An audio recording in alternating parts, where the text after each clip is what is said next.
My wife cheated on me with her boss, stole $250, $0 from our joint account, and now she's claiming half our house.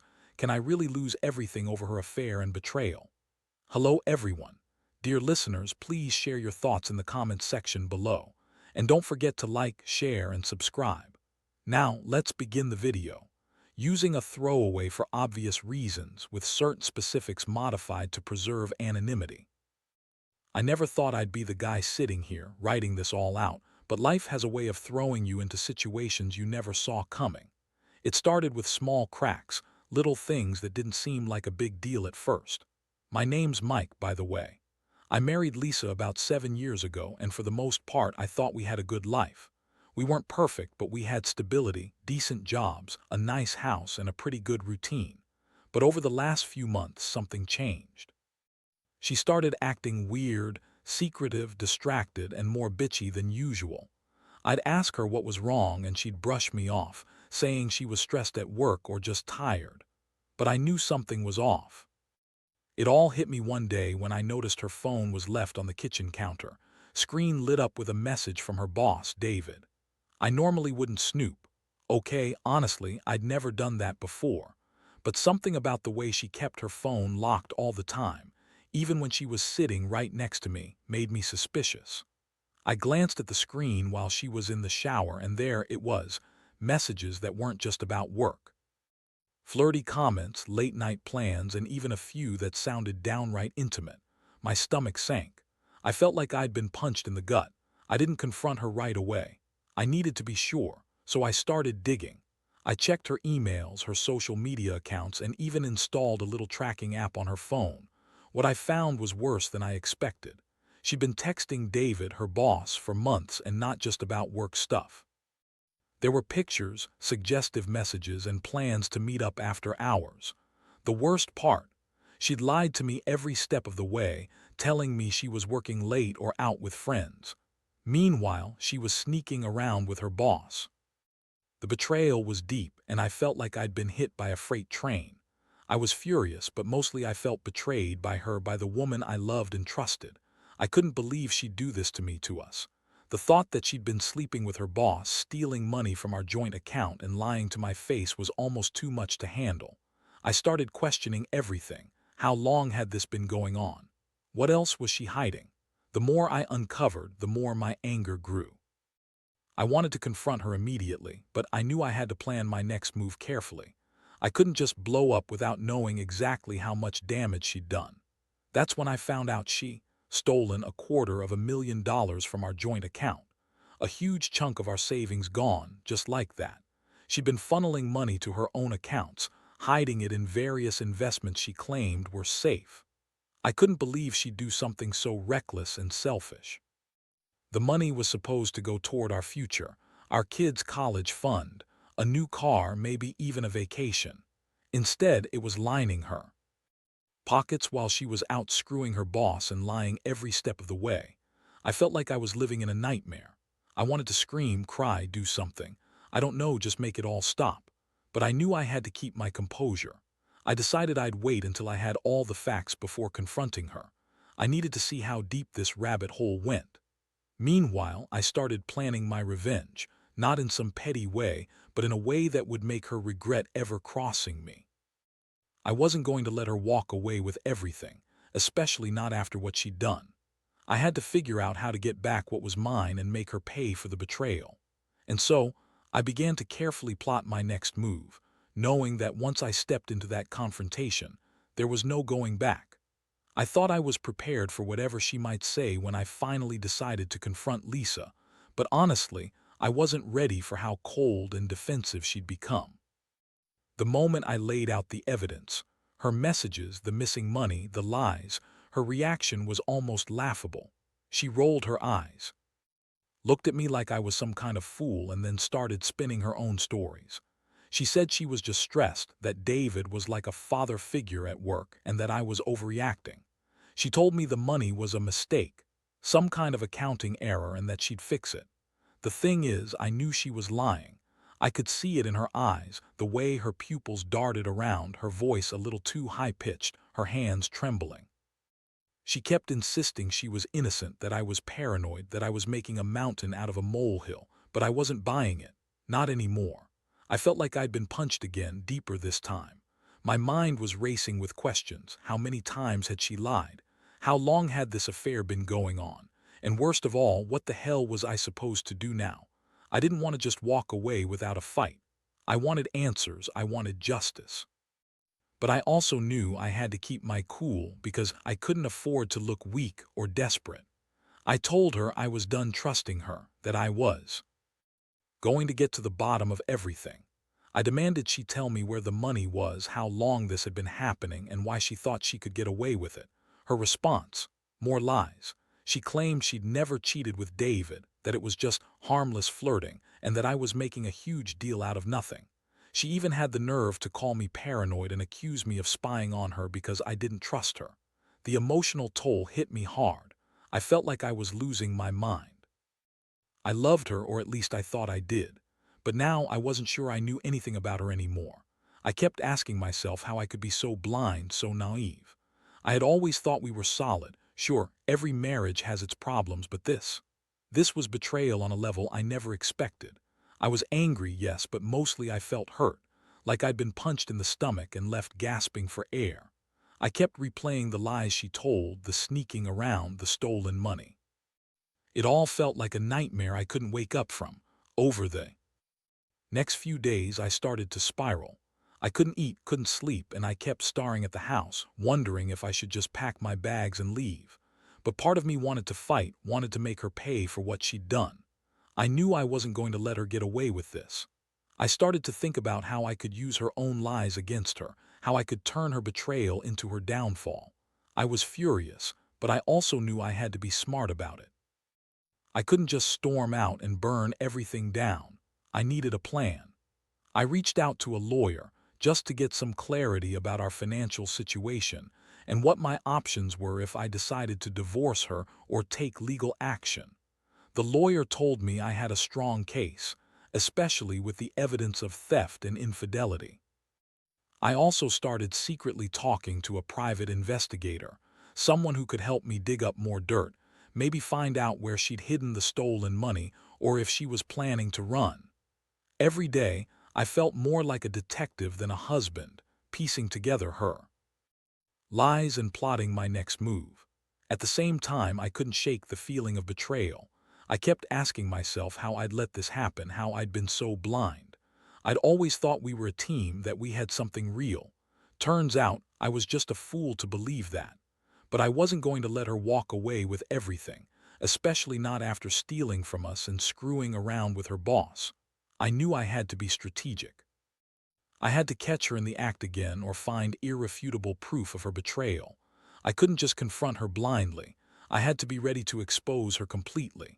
As I sat there late at night, staring at the ceiling, I realized I was at a crossroads. I could keep fighting, or I could give up and walk away. But deep down, I knew I wasn't going to let her ruin me without a fight.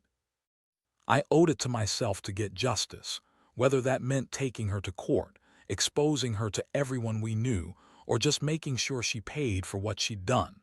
I didn't know exactly how I was going to do it. But I knew I had to act fast. The longer I waited, the more damage she could do, and I wasn't about to let her win. After spending days in a fog of anger and betrayal, I realized I needed to get more concrete proof before making any moves. I couldn't just accuse her blindly, especially not with the stakes so high. I decided to hire the private investigator I'd talked to earlier.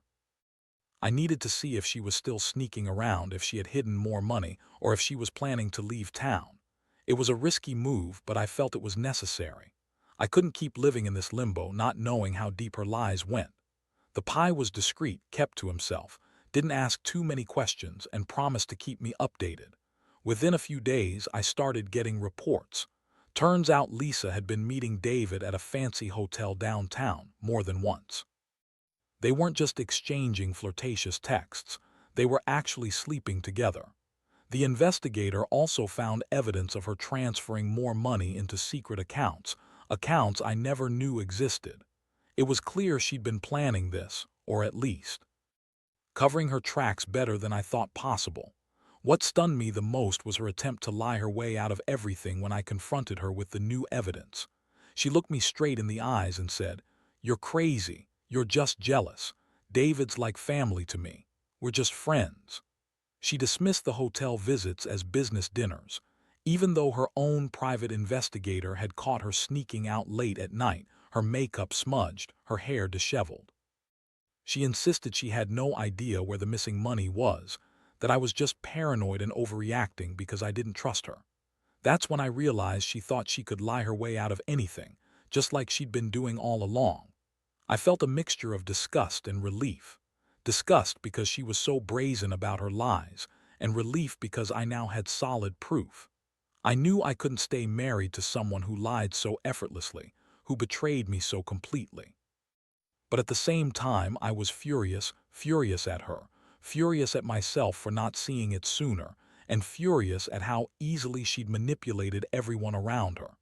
The next step was deciding how to handle the situation legally and financially. The investigation revealed she'd been funneling money into offshore accounts, hiding assets that I had no idea about. That meant I'd need to get a lawyer involved, someone who could help me untangle this mess and protect what was rightfully mine. I also started gathering all the bank statements, emails, and texts, everything that proved her deception. I knew I had a case, especially with the evidence of her affair and the stolen money. Meanwhile, Lisa was still acting like everything was normal. She'd come home, put on a fake smile, and act like nothing had happened. But I could see through her. She was panicked, her eyes darting around, trying to figure out how much I knew. I refused to let her control the narrative anymore. I was done being the naive husband. I started telling friends and family bits of what I'd uncovered, not to shame her but to prepare myself for what was coming. I was determined to hold her accountable, no matter how much she tried to deny everything. One night, she snapped. She yelled at me, called me crazy, told me I was ruining everything because I was insecure and jealous. She claimed she loved me, that this was all a misunderstanding, that David was just a mentor, and that I was blowing things out of proportion. But I wasn't buying her bullshit anymore. I knew her game. I knew she was trying to spin her lies to keep her secret safe. I just looked at her and said, "I know what you did, and I'm going to make sure you pay for this." That's when I realized I couldn't keep pretending everything was fine. I needed to get out, but I also needed to be smart about it. I had to protect my assets, my reputation, and my dignity. I was angry, yes, but I was also determined. I'd come too far to back down now. The betrayal cut deep, but it also lit a fire inside me, to fight for what was mine and to make sure she didn't get away with stealing and cheating her way out of this. I knew the road ahead wouldn't be easy, but I was ready to face whatever came next. The more I uncovered, the clearer it became that Lisa's lies were just the surface of a much bigger mess. I started talking to my lawyer seriously, going over every detail, how much money she'd stolen, her affair with David, and the offshore accounts she'd hidden. The lawyer was straightforward. I had a solid case for divorce, and I could also pursue criminal charges for theft, especially since she'd siphoned off that $250, $0 from our joint account. Honestly, hearing that made me feel a little better, like I had some leverage, some way to fight back. But even with all the evidence piling up, I couldn't shake the feeling of betrayal. I thought about the years we spent together, the plans we made, the future I thought we were building. Now it all felt like a lie. I kept asking myself, how did I miss all of this? How did I not see the signs? I kept replaying every argument, every moment she seemed distant or evasive. I realized I had been blind, so caught up in our routine, in trying to keep everything perfect, that I ignored the signs of her drifting away. Now, that realization hit hard. I was angry at myself for trusting her so blindly. One night, I decided I needed to confront her again. But this time I was prepared. I sat her down, looked her in the eyes, and told her I knew everything. The affair, the stolen money, the secret accounts. Her face went pale, and for a moment she looked like she might break down. But then she snapped back into her usual bitchy attitude, rolling her eyes and telling me I was crazy, that I was just jealous of David, that I was overreacting because I couldn't handle her success at work. She even had the nerve to accuse me of being insecure, as if her betrayal was somehow justified because I was possessive. I was furious. I told her I wasn't going to tolerate her lying anymore, that I was done playing her games. I said I'd be taking her to court and turning everything over to the authorities if she didn't come clean. Her reaction: she tried to manipulate me, crying about how much she loved me, how she'd change, how she'd never do anything to hurt me. But I could see right through her tears. They weren't genuine. They were just another lie, another way to keep me from exposing her. That night I couldn't sleep.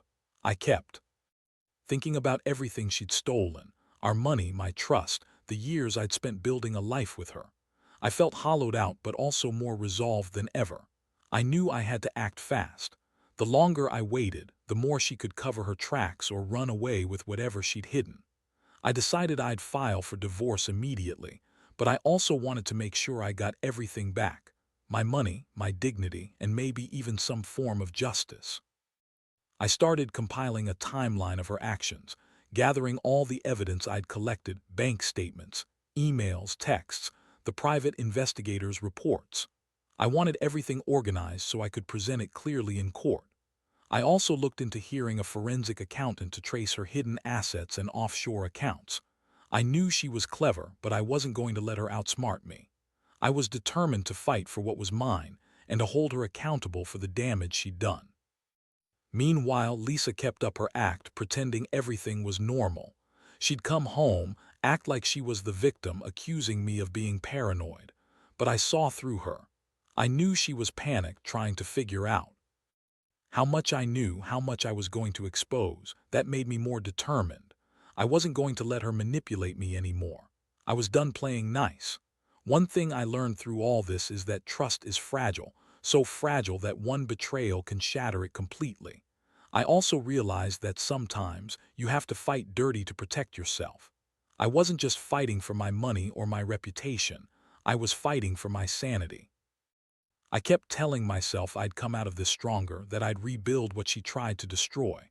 But the pain still lingered, and I knew the road ahead wouldn't be easy. Still, I was ready. I was tired of her lies, tired of feeling like I was the fool, and tired of feeling like I was losing everything. It was time to take control and end this nightmare once and for all. The legal process was a whirlwind. I spent countless hours with my lawyer, going over every detail, every piece of evidence I had collected. We filed for divorce immediately, citing infidelity, theft, and financial misconduct. The process was brutal. She fought back hard, trying to spin it as me overreacting, claiming I was jealous and insecure. She even hired her own lawyer, trying to block everything, but I had enough proof to back up every claim. The bank statements, the texts, the private investigators' reports, everything pointed to her guilt. Meanwhile, I worked with the forensic accountant to trace the hidden assets. It was shocking to discover just how deep her deception went. She moved money into offshore accounts, bought property under fake names, and even transferred some of the stolen funds into investment schemes in other countries. The amount she'd stolen, $250, was only part of it. There was more hidden away, waiting to be uncovered. I felt like I was fighting a battle on every front, but I refused to give up. The court hearings were intense. Lisa was furious, trying to portray herself as the victim, claiming she was forced into the affair because I was neglectful and controlling. She cried, she yelled, and she even tried to blame me for everything that went wrong. But the judge saw through her act. The evidence was overwhelming. The judge ordered her to return the stolen money, and I was awarded a significant portion of the house, which she had been claiming half of. I felt a strange mix of relief and anger. Relief that I was finally getting some justice, but anger that I'd even had to go through all this. Throughout it all, I couldn't help but think about how Lisa had destroyed what we built. That house, which was supposed to be our sanctuary, now felt like a prison. Every corner reminded me of the betrayal, the late nights she spent with her boss, the lies, the stolen money. It was a brutal wake-up call about trust and how fragile it really is. I was also angry at myself for not seeing the signs sooner, for not protecting myself and our family better. But I knew I had to focus on moving forward now, on rebuilding what was left of my life. The aftermath was a roller coaster. I moved out, started focusing on myself, and slowly began to rebuild my confidence. I cut ties with Lisa completely. I didn't want her drama or her lies anymore. I kept the evidence I had for myself, just in case she tried anything else. I also learned a lot about finances and how to safeguard my assets better. I realized that in relationships, trust has to be earned every day, and once it's broken, it's almost impossible to repair. Looking back, I can honestly say that this experience has changed me forever. I'm more cautious now, more aware of the signs of betrayal. I also learned that sometimes you have to fight dirty to protect yourself, whether that's hearing a pie, getting a good lawyer, or just standing your ground. I don't regret fighting for my rights, even if it meant going through hell. And as hard as it was, I'm glad I exposed her. She thought she could get away with everything, but I made sure she paid the price. Now I'm focusing on healing. I'm rebuilding my life piece by piece. I still feel the sting of betrayal, but I'm also stronger for having gone through it. I want anyone reading this to know, don't ignore the red flags. Trust is fragile, and once it's broken, it's hard to fix. But if you're in a situation like mine, don't be afraid to fight for yourself. You deserve honesty, respect, and loyalty. And if someone betrays you, remember, you have the power to take back control. It's not easy, but it's necessary, because in the end, your peace of mind and dignity are worth more than any house or money. Looking back now, I realize how much this whole ordeal changed me, probably forever. I used to think I was a good guy, someone who trusted and believed in loyalty and honesty. But betrayal like that strips away a lot of your innocence, makes you question everything you thought you knew about love and trust. Still, I learned some crucial lessons from all of this, lessons I wish I hadn't had to learn the hard way, but lessons nonetheless. First, never ignore the small signs. The secretive messages, the late nights, the sudden change in behavior, they're often there for a reason. Ignoring them doesn't make them go away, it just gives the other person more time to do damage. Second, trust has to be earned, not given blindly. I was naive to think that love alone could protect me from betrayal. It doesn't. People will show you who they are if you pay attention, and sometimes that means facing uncomfortable truths. Third, don't be afraid to fight for yourself. I could have just walked away quietly, but I knew I deserved more. I deserved honesty, respect, and fairness. Hearing a private investigator, consulting a lawyer, gathering evidence, those weren't just steps to protect my assets, they were acts of self-respect. You have to be your own advocate in situations like this. No one else will do it for you. And finally, I learned that even after the worst betrayal, life does go on. I've started to rebuild piece by piece. I've reconnected with friends, focused on my work, and even taken up new hobbies. The pain doesn't disappear overnight, but it gets easier to carry with each passing day. I've come to accept that sometimes people are just broken or selfish and you can't fix them. The best thing you can do is protect yourself and walk away when needed. To anyone out there dealing with something similar, whether it's infidelity, financial betrayal, or just feeling lost, know this. You're not alone. It's okay to feel hurt, angry, or betrayed, but don't let those feelings consume you. Use them as fuel to fight back, to rebuild, to reclaim your life. You're stronger than you think. Trust is fragile, but your resilience is. And once you've survived the storm, you'll find that you're capable of much more than you ever believed. I don't regret standing up for myself. I don't regret exposing her lies. And I don't regret walking away from someone who was willing to destroy everything we built over a moment of selfishness. Because in the end, I know I did what was right for me. And that's all that matters.